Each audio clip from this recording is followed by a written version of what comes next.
Michael Fox, and this is the Prospector Podcast. And I have joining me regular contributor to the Prospector News, Ted J Butler. Welcome, Ted. Thanks for having me, Mike. Always appreciate doing this and our conversations. Yes, this one's going to be an interesting conversation. We're going to the front lines of the commodity wars in Africa. Africa is an interesting continent. There's lots of mining that could be done there, but it's been fairly conflict riddled for quite a bit of time.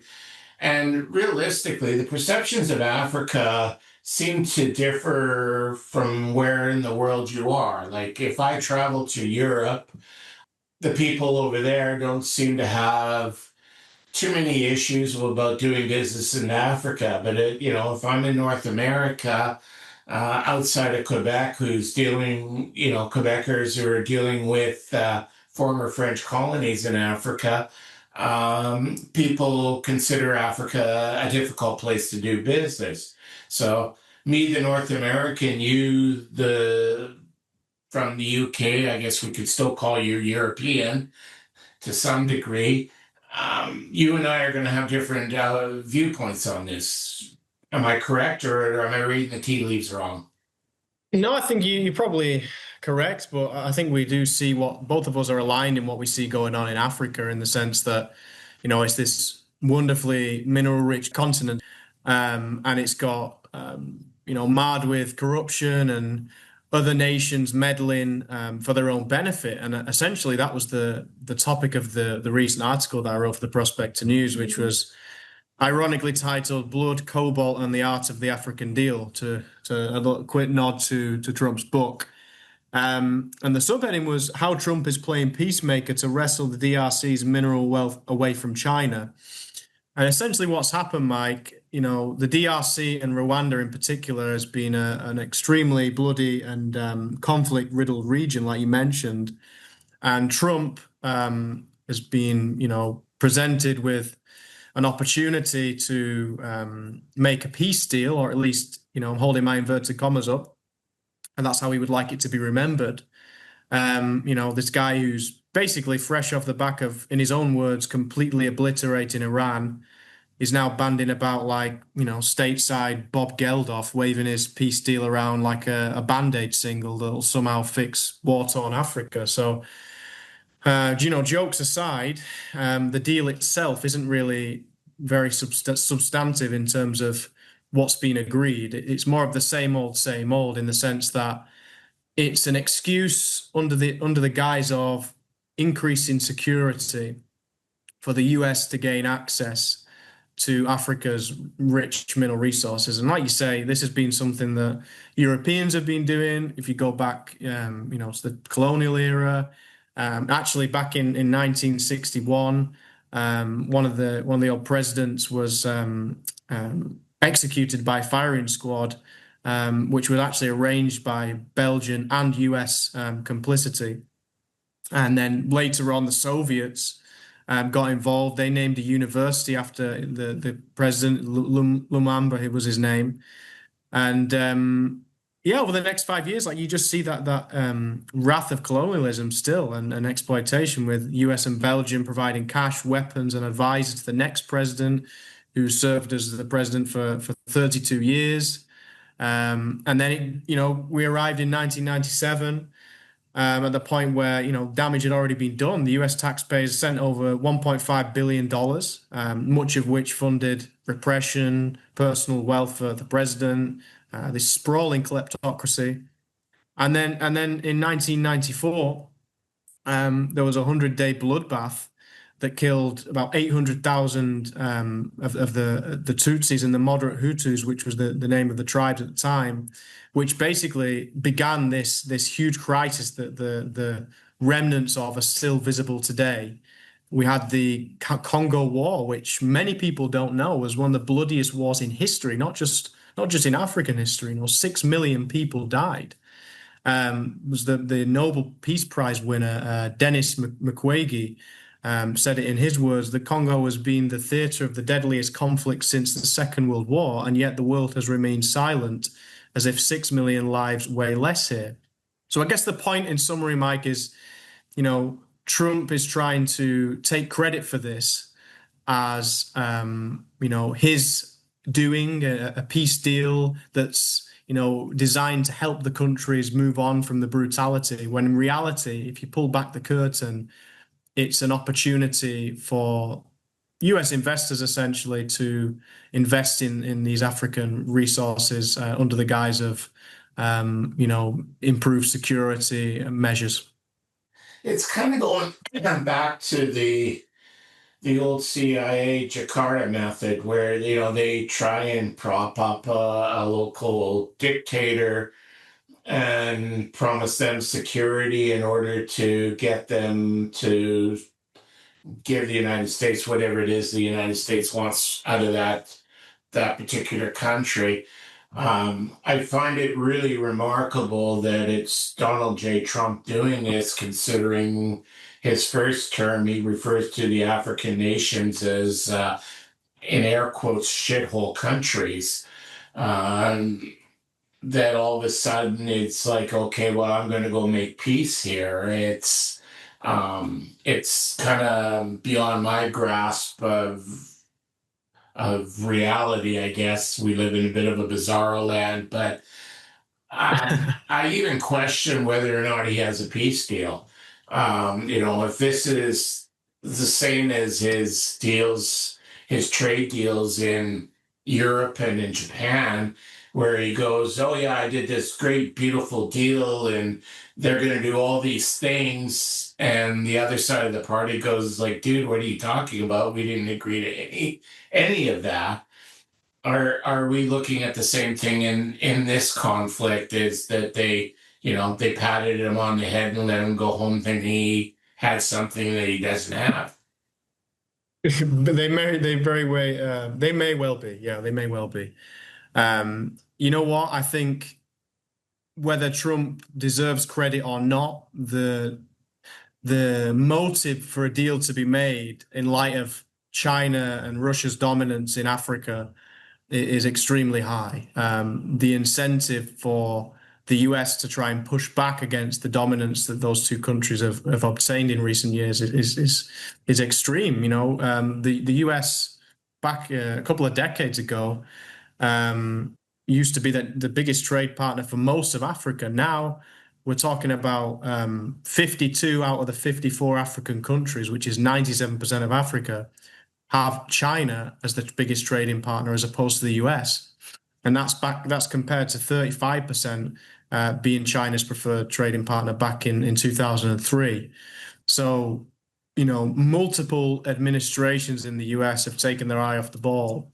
So you can't blame Trump for trying to do something to win back those kind of access to those resources. And it's not just gold, it's rare earths, in particular there's copper, tantalum, a very important one. The DRC also holds about 60 to 80% of the world's known coltan reserves, and accounts for roughly, I think, 50% of global tantalum output, which, as you know, Mike, is a critical input for capacitors in phones, in EVs, in drones, in military hardware as well.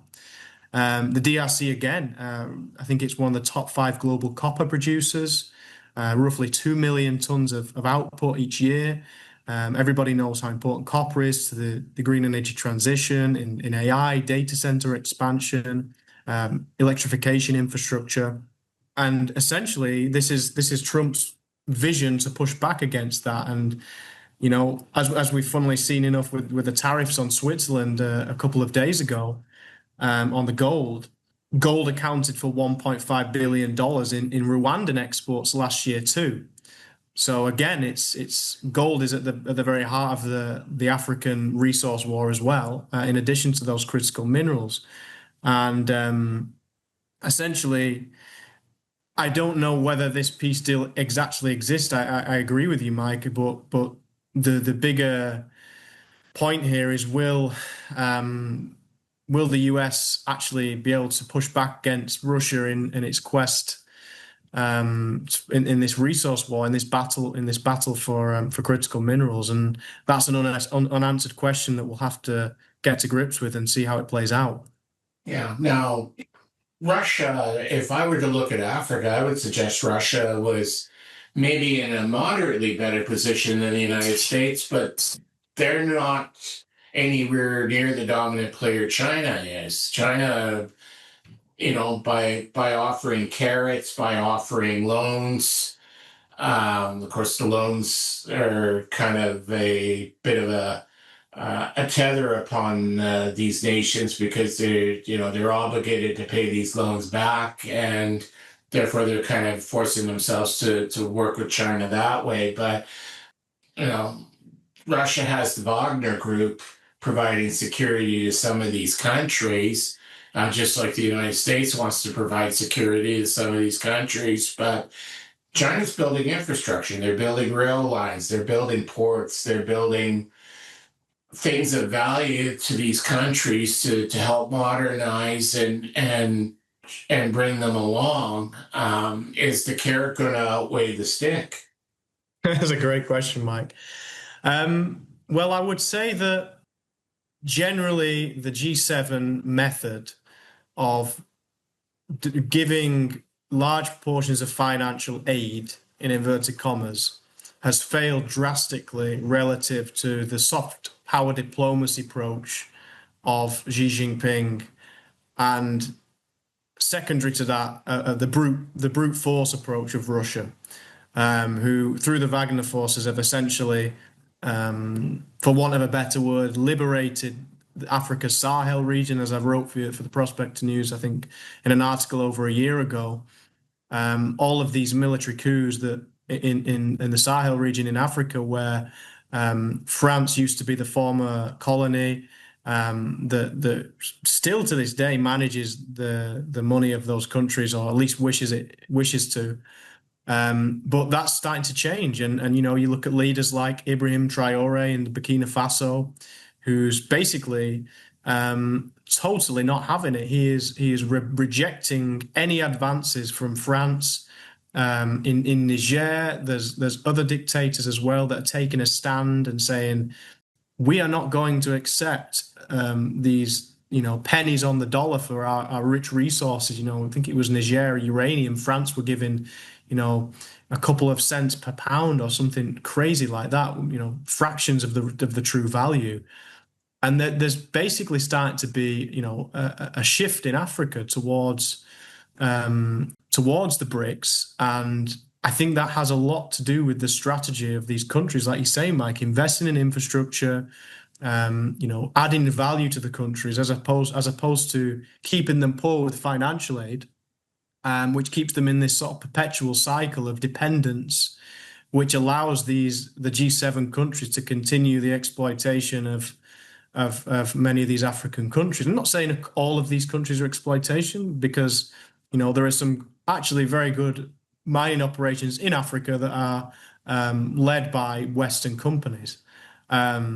It's just a shame that the method of financial aid is the only way. If there was more infrastructure investments, perhaps we would see more of a balance in Africa and more of an engine for economic growth, which is obviously what we'd all like to see, an end to the conflict and a reignition of Africa's economic potential. Yeah, and let's take a step back and look at the U.S. again. On one hand, they're providing all this kind of security promises to Kenya, or not Kenya, pardon me, to Congo and Rwanda, I guess, to help tap down the conflict.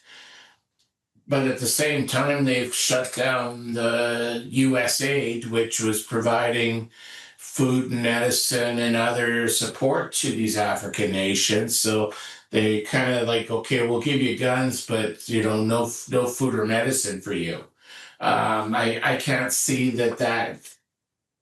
that's a favorable exchange for these countries, that they're going to, want to continue to do business with the United States when, China maybe isn't helping solve the conflicts, but, we got a port, we got some rail lines, right?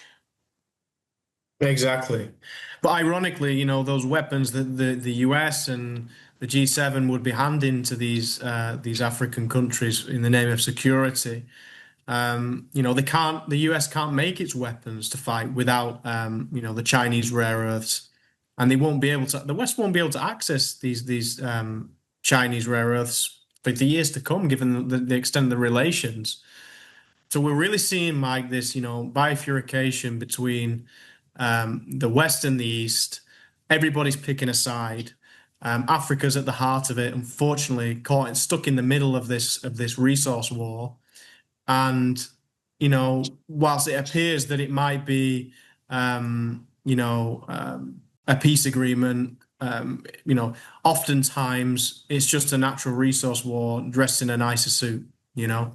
And Yeah. that's the case here with the Trump Accord, as he's, you know, egotistically called it. He's called it the Trump Accord, this deal between Rwanda and the DRC. Yeah.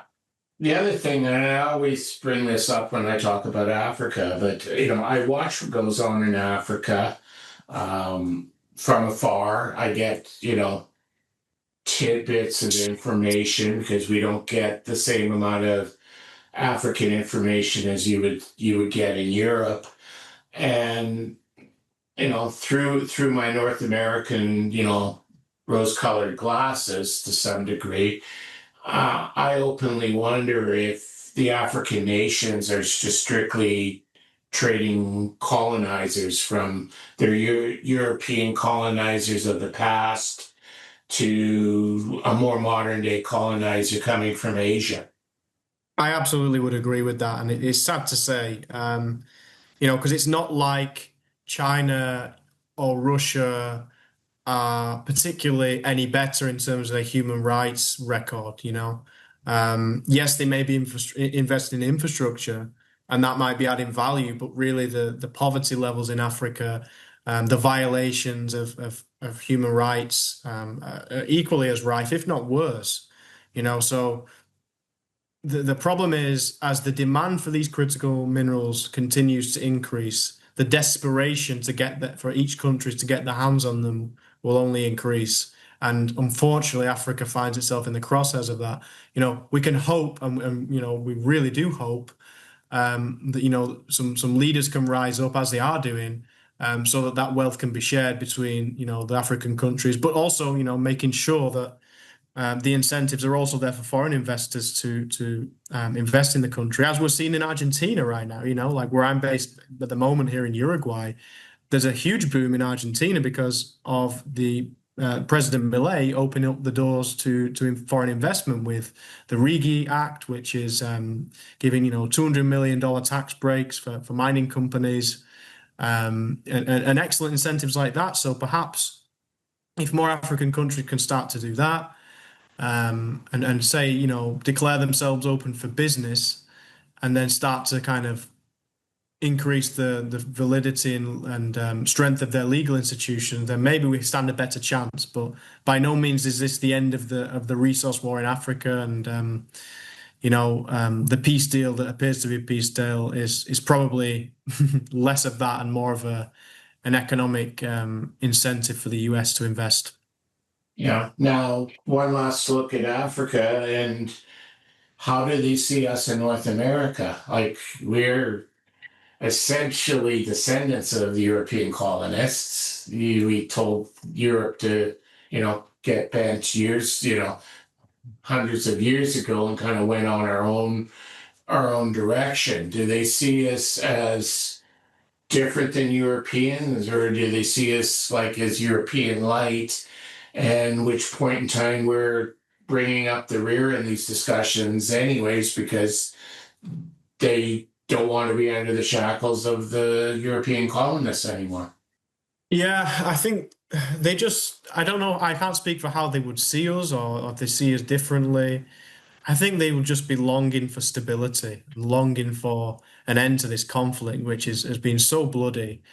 Um, and just for, transparent and honest operators to come in, build wealth, create jobs, and spread it with the people, whilst also, taking a profit, because that's, capitalism, and I'm a capitalist. But, you know, I think they would probably differentiate and look at the, Congo in particular. It was Belgium that was hugely prominent in that region, and they were, did some very, very bad things. So perhaps there's more of an openness to the US and Canada than there would be to Europeans, given that sort of long lasting relationship. But regardless of how they feel towards us, and how they feel towards Europeans and Americans, Canadians, they just want stability, and they deserve it after all this difficult turmoil and conflict. If we continue with these commodity wars in Africa, do you see a day where they're going to have stability, or is that day quite a ways off still? I mean, the optimist in me wants to say yes, but I do think the challenges in the way are long-standing and will be in place for a long time. Unfortunately, like I say, there is this meeting of minds between the BRICS and the West, both fighting, battling for the resources that Africa has. And as long as that continues, as long as the AI revolution and all these demand drivers that consume the metals continues, then Africa's probably gonna suffer, and things might get worse before they get better. But I would like to think otherwise. Yeah, well, I thank you for your time today. It's good to put some eyes on parts of the world that we don't necessarily pay a whole lot of attention to in North America. Yes, there's opportunities there, but while we've been ignoring it, some of our rivals have been able to get a stronger toehold there than maybe we would like them to have. If people want to follow your musings, apart from reading them on the pages of the Prospector News, how would they do so, Ted? Yeah, thanks, Mike. Sure, you can find me on LinkedIn or X at Ted J Butler. I also have tedjbutler.com, which is my website, so you can find all my links on there as well. As I say, I write for the Morgan Report, for the In Gold We Trust Report, and also for Silver Advisor now. I cover silver stock companies in particular. We're very big on silver, but also commodities across the board. So give me a follow on those socials. And yeah, thanks, Mike, for having me, and always look forward to these podcasts with you. Wonderful. Can't wait to see what you've got in the pipeline to tell us in September in the next issue. Thanks very much for your time. Thank you, Mike. The Prospector News podcast is for educational purposes only. The opinions expressed are those of the participants and are not to be taken as investment advice. Listeners need to do their own due diligence and seek advice of a licensed investment advisor.